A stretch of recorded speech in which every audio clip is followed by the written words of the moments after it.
സല്ലല്ലാഹു അലൈഹി വസല്ലമ മനുഷ്യ ജീവിതത്തിന്റെ ഏറ്റവും വലിയൊരു പരീക്ഷണത്തിൽ പ്രയാസപ്പെടുന്ന ആളുകളോട് ഏത് സമീപനം സ്വീകരിക്കണം എന്നൊരു സന്ദേശം നൽകുകയുണ്ടായി.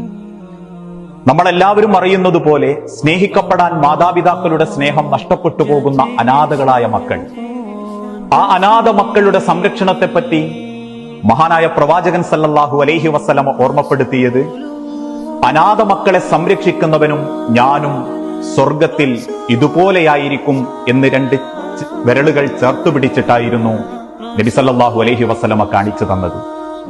അനാഥ മക്കളുടെ മുൻപിൽ വെച്ച് സ്വന്തം മക്കളെ താലോലിക്കരുത് എന്ന സന്ദേശം വരെ പഠിപ്പിച്ച പ്രവാചകനേക്കാൾ വലിയൊരു സാമൂഹ്യ പരിഷ്കർത്താവ് ഇന്ന് ലോകത്ത് വേറെ കാണിക്കപ്പെടാൻ സാധിക്കുകയില്ല. ആ തിരിച്ചറിവാണ് ഇസ്ലാം.